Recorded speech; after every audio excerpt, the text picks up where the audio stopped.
আসসালামু আলাইকুম ওয়া বারাকাতুহু। নাহমাদুহু ওয়া নুসাল্লি আলা রাসূলিহিল কারীম, আম্মা বা'দ। সম্মানিত উপস্থিতি, আজকে ইনশাআল্লাহ আমরা আরবাঈন আন-নববিয়্যা এই হাদিস থেকে 9 নম্বর হাদিস আমরা ব্যাখ্যা করব।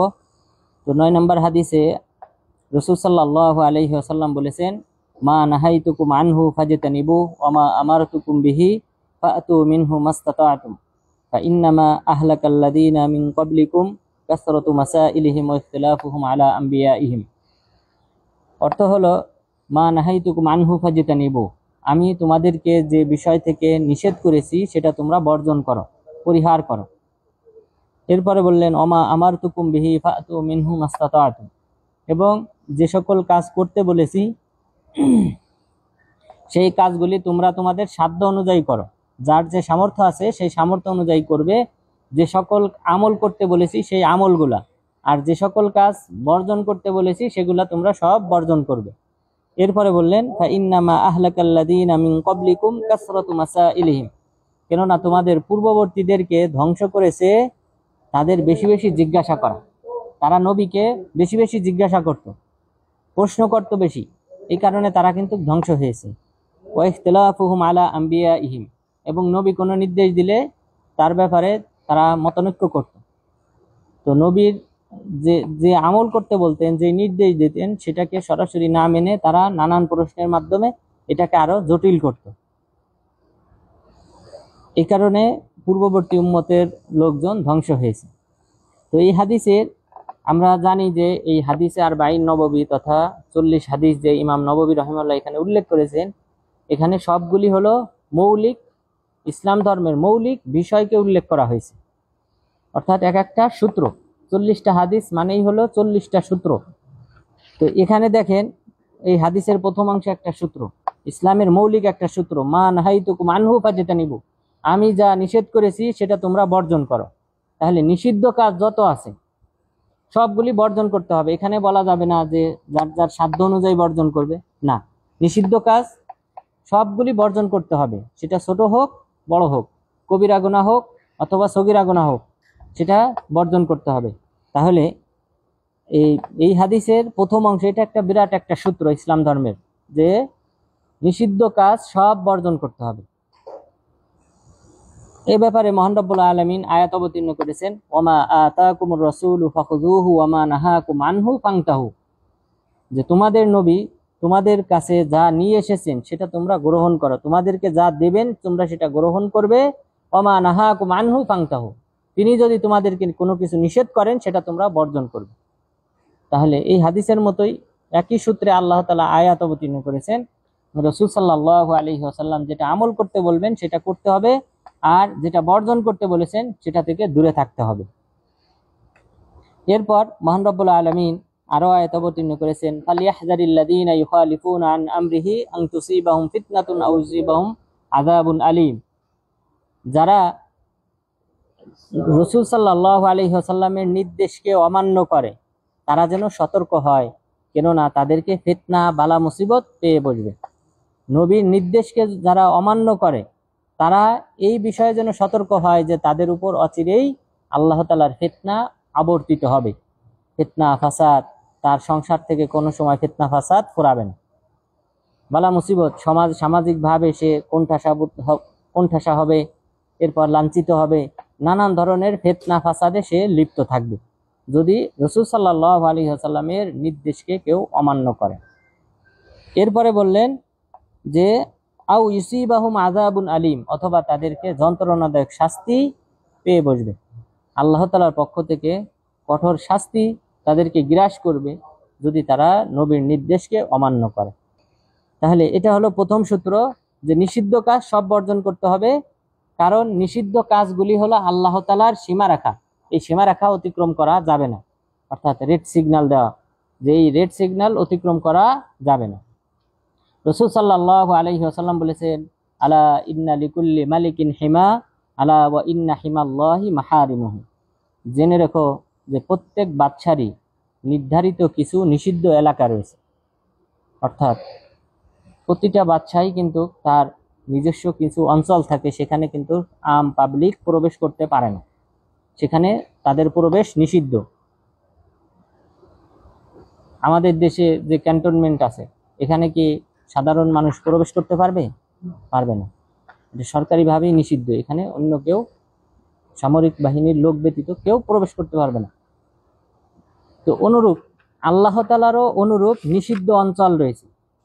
এরপরে বললেন যে আলা ওয়া ইন্না হিমাল্লাহি মাহারিমহু, আর আল্লাহ তাআলার নিষিদ্ধ অঞ্চল হলো মাহারিমহু, যে সকল কাজ আল্লাহ তাআলা হারাম করেছেন। তা আল্লাহ তাআলা যে সকল কাজ হারাম করেছেন সেই সকল কাজ এগুলি করা যাবে না।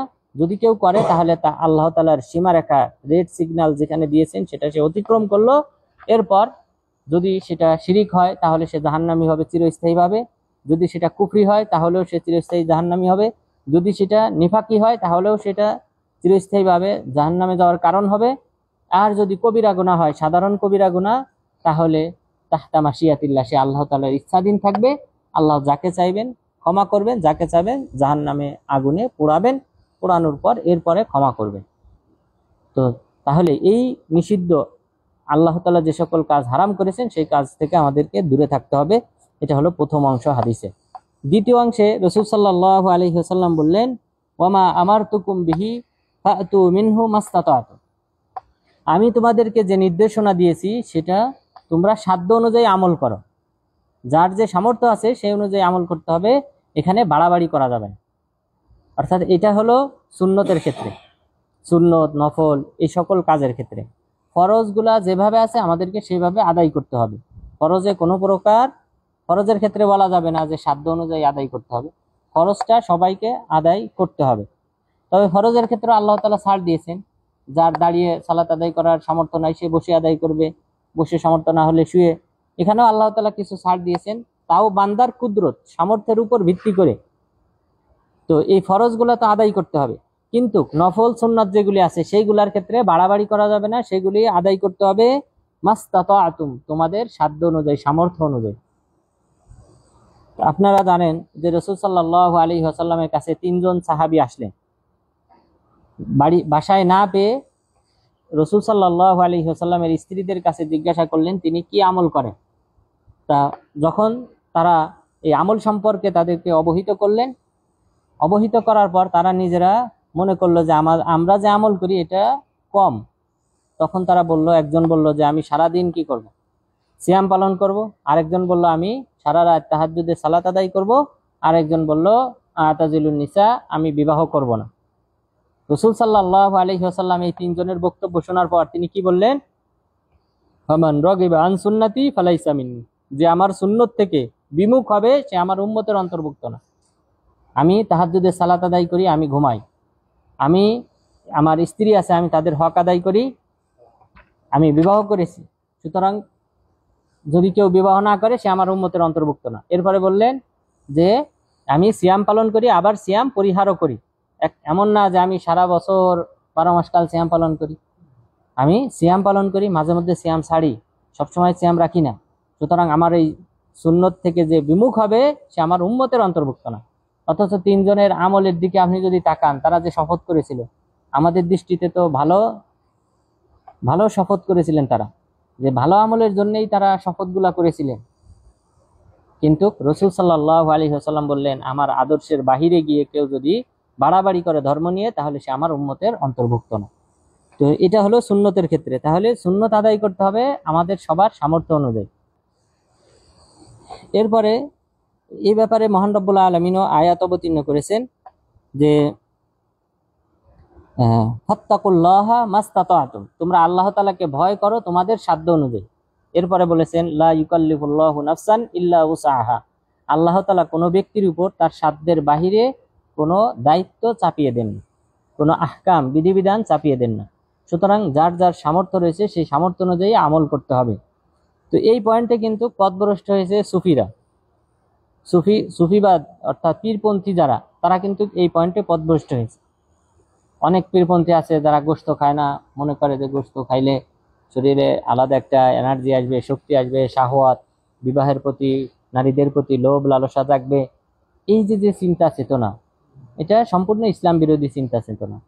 রাসূল সাল্লাল্লাহু আলাইহি ওয়াসাল্লাম গোশত খেয়েছেন, বরং রানের গোশত সবচেয়ে বেশি পছন্দ করতেন। তাহলে এই সকল ব্যক্তিরা কি রাসূল সাল্লাল্লাহু আলাইহি ওয়াসাল্লামের চেয়ে বেশি আল্লাহওয়ালা, বেশি আল্লাহ ভীরু? না। তো সুতরাং আমাদেরকে সাধ্য অনুযায়ী আমাদেরকে আল্লাহ তাআলাকে ভয় করতে হবে এবং আমল করতে হবে। এরপরে বললেন, ফা ইন্নামা আহলাকাল্লাযীনা মিন ক্বাবলিকুম কাসরাতু মাসাইলিহিম, তোমাদের পূর্ববর্তী উম্মত তারা ধ্বংস হয়েছিল বেশি বেশি জিজ্ঞাসা করার কারণে। যে নবীগণকে অতিরিক্ত প্রশ্ন করত, অপ্রয়োজনীয় প্রশ্ন করে করে তারা এই বিধানগুলিকে নিজেদের উপর আরো কঠোর করে নিত। তো এই হাদিসটা আসলে প্রকৃতপক্ষে কেন বলা হয়েছে, এই যে হাদিসটা, এই হাদিসটা বলার পিছনে আরেকটা হাদিস রয়েছে। সেটা হলো রাসূল সাল্লাল্লাহু আলাইহি ওয়াসাল্লাম বিদায় হজ্জের সময় তিনি বলেছিলেন, এটা সহিহ মুসলিমের হাদিস, যে হুজ্জু আইয়ুহান নাস ইন্নাল্লাহা কাতাবা আলাইকুমুল হজ্জ ফাহুজ্জু, হে মানুষ সকল, আল্লাহ তাআলা তোমাদের উপর হজকে ফরজ করেছেন, সুতরাং তোমরা হজ করো। তাহলে তিনি বললেন আল্লাহ তোমাদের উপর হজ ফরজ করেছেন, তোমরা হজ করো। কিন্তু একজন সাহাবী দাঁড়িয়ে বললেন, হে আল্লাহর রাসূল, আকুল্লা আম, প্রতি বছর কি হজ করতে হবে? এরপর তিনি আবার আগের কথাটাই বললেন যে আল্লাহ তাআলা তোমাদের উপর হজ ফরজ করেছেন, তোমরা হজ করো। এই সাহাবী দাঁড়িয়ে আবার প্রশ্ন করলেন যে হে আল্লাহর রাসূল, প্রতি বছর কি হজ করতে হবে? এইভাবে তিনবার বললেন। তিনবার বলার পর রাসূল সাল্লাল্লাহু আলাইহি ওয়াসাল্লাম বললেন, লাউ কুলতু নাম লাওয়াজাবাত, আমি যদি বলতাম হ্যাঁ, তাহলে কিন্তু ফরজ হয়ে যেত। তারপরে লামাস্তাতাতুম, কিন্তু তোমরা এটা প্রতি বছর হজ করতে পারত না। এটা কি সম্ভব ছিল?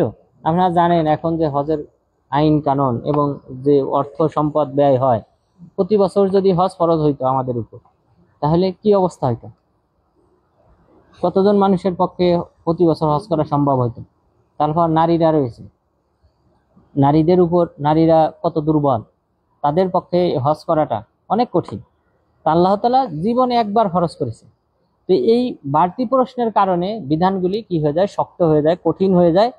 তো এখানে যদি রাসূল সাল্লাল্লাহু আলাইহি ওয়াসাল্লাম বলতেন, রাগ করেও যদি বলতেন যে হ্যাঁ প্রতি বছর, তাহলে উম্মতের উপর ফরজ হয়ে যেত। অন্যান্য সকল উম্মতের উপর ওই একটা প্রশ্ন করার কারণে আমাদের জন্য এটা কঠিন হয়ে যেত। এই কারণে আল্লাহ তাআলা আমাদেরকে আদব শিক্ষা দিয়ে আয়াত অবতীর্ণ করেছেন। মহান রব্বুল আলামিন বলেছেন, ইয়া আইয়ুহাল্লাযীনা আমানু লা তাসআলু আন আশিয়া ইন তুবদা লাকুম তাসুকুম, হে মুমিনগণ, তোমরা অনর্থক নানান প্রশ্ন করো না, কেননা এই প্রশ্নগুলি কারণে যদি ইন তুবদা লাকুম তাসুকুম, তোমাদের জন্য যদি এই বিধানগুলি প্রকাশ করা হয় তাহলে তোমাদের কষ্ট হবে। তোমাদের প্রশ্ন করার কারণে এই বিধানগুলি যদি আইন করে দেওয়া হয় তাহলে সেটা তোমাদের জন্য কষ্টসাধ্য হবে, তোমরা সেটা পালন করতে পারবে না, আমল করতে পারবে না। এই কারণে রাসূল সাল্লাল্লাহু আলাইহি ওয়াসাল্লাম তারাবির সালাত মাত্র 3 দিন জামাতে আদায় করেছেন, সাহাবাদেরকে নিয়ে মাত্র 3 দিন জামাতে আদায় করেছেন। তো প্রথম দিন লোক সংখ্যা মোটামুটি কিছু ছিল, দ্বিতীয় দিন আরো বেশি, তৃতীয় দিন আরো বেশি হয়ে গেছে। এইভাবে যদি লোক সংখ্যা চতুর্থ দিন, পঞ্চম দিন, 30 দিন পর্যন্ত যদি তিনি জামাতে আদায় করতেন, মসজিদে জায়গা দেওয়ার পরিস্থিতি থাকতো না। তো এই বিষয়টা দেখে আল্লাহ তাআলা যদি ফরজ করে দিতেন উম্মতের উপর, তখন উম্মতের জন্য আরো কঠিন হয়ে যেত। এই কারণে রাসূল সাল্লাল্লাহু আলাইহি ওয়াসাল্লাম 3 দিন আদায় করার পর এরপর আর বের হন না ঘর থেকে। তিনি নিজের মুসাল্লাতে তিনি আদায় করেছেন, আর যারা মসজিদে এসেছে তারা ব্যক্তিগতভাবে আদায় করেছে। এরপর ওমর রাদিয়াল্লাহু আনহুর সময়ে তিনি পুনরায় আবার রাসূল সাল্লাল্লাহু আলাইহি ওয়াসাল্লামের এই বিধানটা চালু করেন। উবাই বিন কাব রাদিয়াল্লাহু আনহুর নেতৃত্বে তিনি তাকে বলেন যে তুমি মানুষদেরকে নিয়ে এই তারাবির সালাত জামাতে আদায় করবে। এরপর থেকে আলহামদুলিল্লাহ এখন পর্যন্ত জামাতে আদায় করা হয়। তো এই বিধানটা ফরজ হওয়ার আশঙ্কায় রাসূল সাল্লাল্লাহু আলাইহি ওয়াসাল্লাম তিনি মাত্র 3 দিন জামাতে আদায় করেছেন। তো তাহলে আমাদের উম্মতের পক্ষ থেকে নানান প্রশ্নের কারণে যেন কোনো বিধান অন্যান্য উম্মতের উপর বা অন্যান্য পরবর্তী মানুষের উপর যেন কঠিন কষ্টসাধ্য যেন না হয়, এই কারণে আল্লাহ তাআলা আমাদেরকে এই আদব শিক্ষা দিয়ে আয়াত অবতীর্ণ করেছেন যে তোমরা নানান প্রশ্ন করো না, এটা তোমাদের কষ্টসাধ্য হয়ে যাবে। এরপরে বললেন, পূর্ববর্তী উম্মতগণ তারা ধ্বংস হয়েছে এই নানান প্রশ্ন করার কারণে। আপনারা যদি দেখেন, মহান রব্বুল আলামিন বানু ইসরাইল সম্পর্কে আমাদেরকে অবহিত করেছেন। বানু ইসরাইল সম্পর্কে বলা হয় কোরআনের 1/3, অর্থাৎ 1/3 কোরআন বানু ইসরাইল সম্পর্কে। কারণ কি?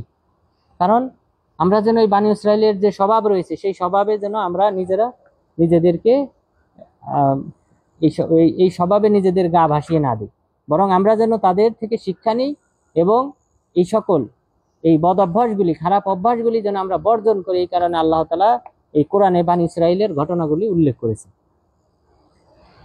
আল্লাহ তাআলা গরু জবাই দিতে বললেন মুসা আলাইহিস সালামকে। আল্লাহ তাআলা বললেন, ওয়াইদ ক্বালা মুসা লিকওমিহি ইন্নাল্লাহা ইয়া'মুরুকুম আন তাযবাহু বাকারা ক্বালু আতাত্তাখিযুনা হুজওয়া ক্বালা আউযু বিল্লাহি আন আকুনা মিনাল জাহিলিন।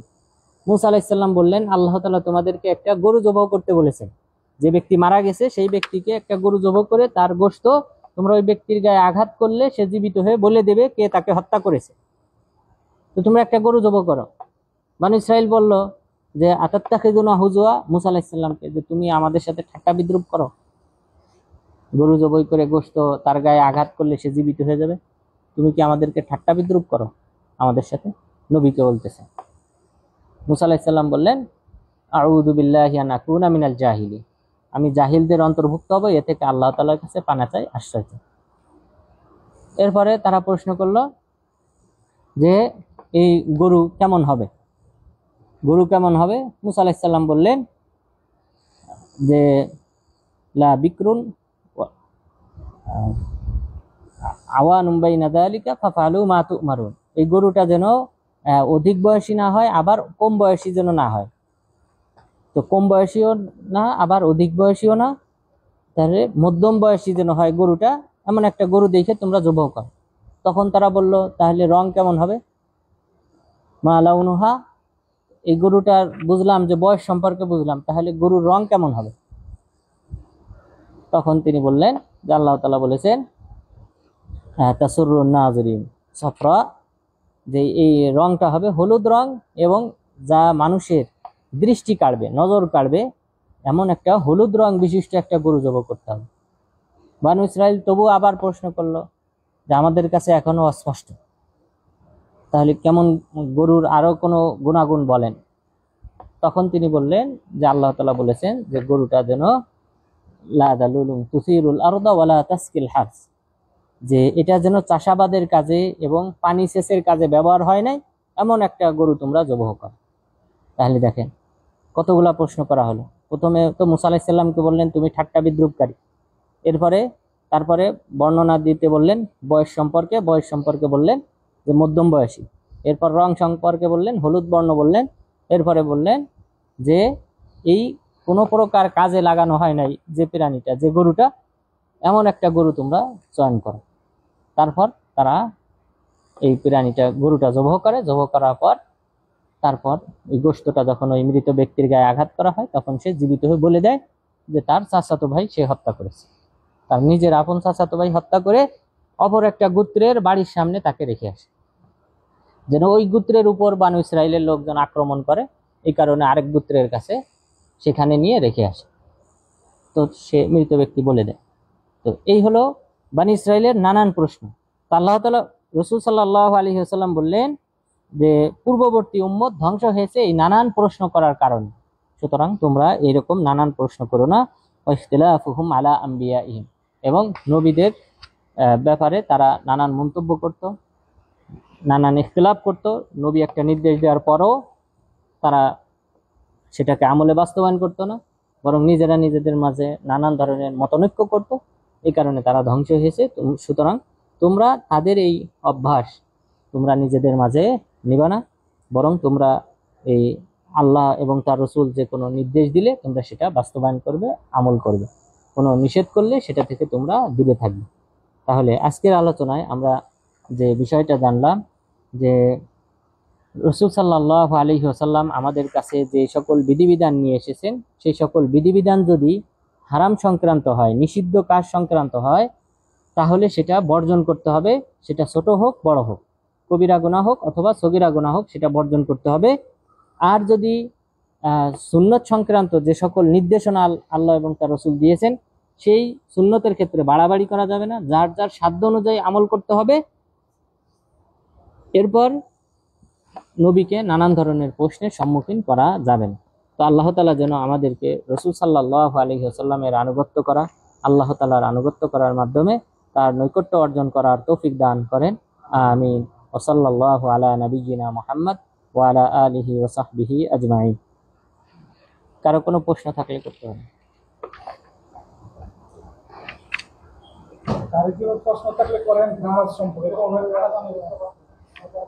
আচ্ছা, যে বললেন যে আগে তো প্রশ্ন করতেন, বেশি প্রশ্ন করতেন, বাংলা